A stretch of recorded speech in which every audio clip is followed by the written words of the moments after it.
Why do trains run on tracks? You ever thought about that?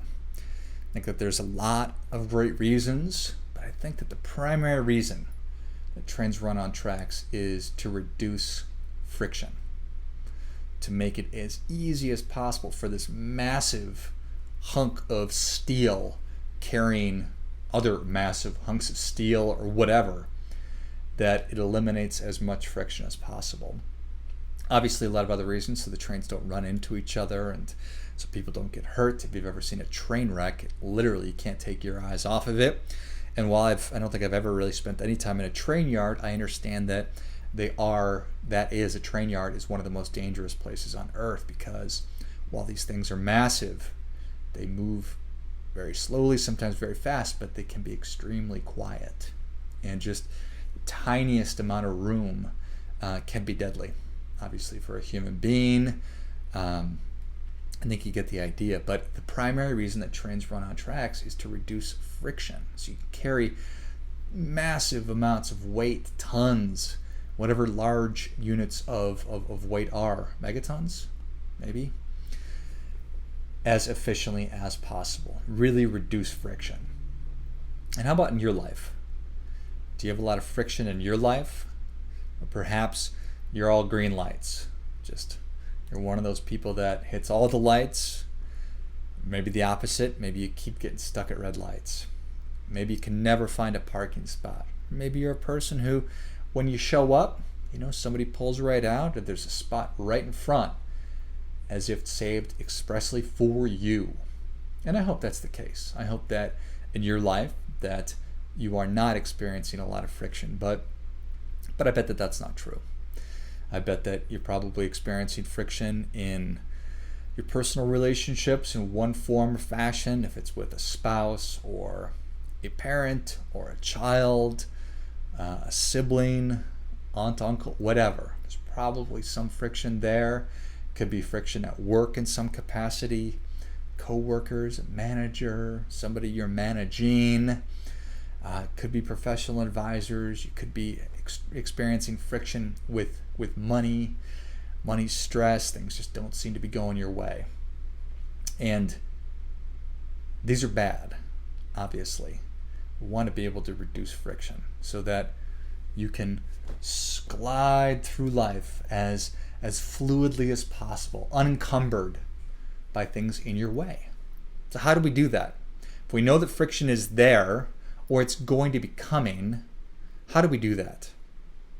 And I think that the only way that we do that is by interrogating your reality.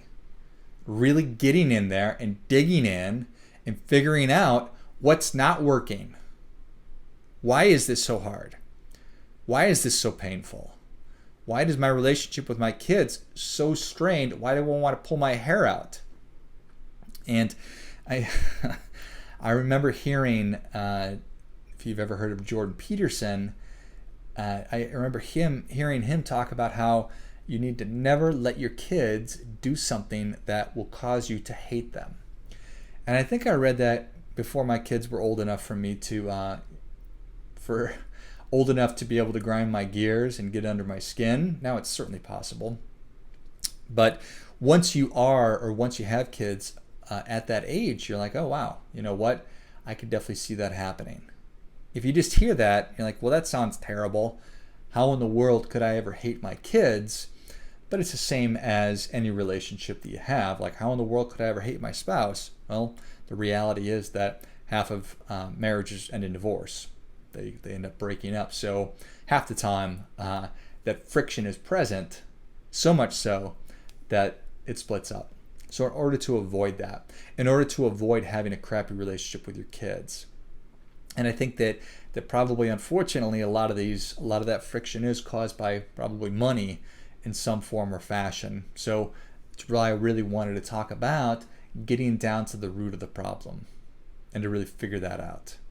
And just to use a personal example here, I think that I don't think anything. I know that the biggest cause of pain in my life with my oldest, with James right now, is when I'm getting ready to put him down for his nap. And this seems to be the time where his energy level goes from he's a pretty energetic kid, but it goes to 11. I don't know why. It should be the time where it goes down to 4, and we nicely and in a very relaxed fashion read a story, and I tuck him in, I give him a hug and a kiss, and I say, have a great nap, and I'll see you in a little while. But that's not how it goes. That is not the current reality for James and I know that I need to address it. I know that I need to do a better job, and I know that I can't let it keep going on. And this is true of, it could be true for many things in your life as well. And I really want to encourage you to figure out what those problems are, what the triggering events are, and then to take these head on and to address them, because the risk of you not, it's just way too high. So think about how your life would be better if the areas of friction in your life were alleviated. If you could build a train track right over the top of those, or just remove those blockages, those barriers, get that off the tracks. So the next time the train rolls over, it's not going to derail, and everybody doesn't perish in horrible flames. So how would your life be better if you were able to, if you had the courage and the strength to address these issues head on? How would your life be better? Let's think about that. How would your relationship with your kids be better? How would your relationship with your spouse be better? How would your relationship with your coworkers be better if you could get over this friction, whatever that friction is in your life? So think about that. So, and then once you've identified, you thought about how your life would be better, this is gone, think about how to actually have the conversation.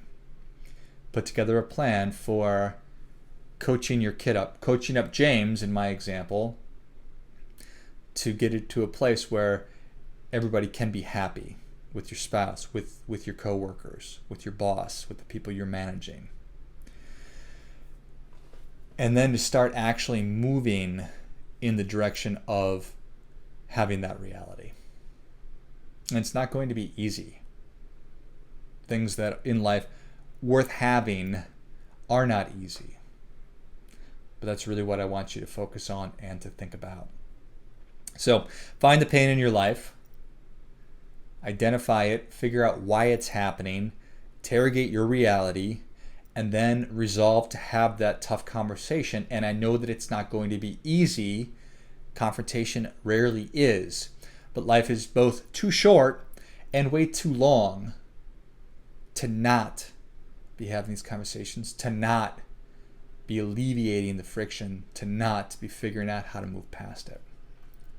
The only way to live how you want is to know how you want to live.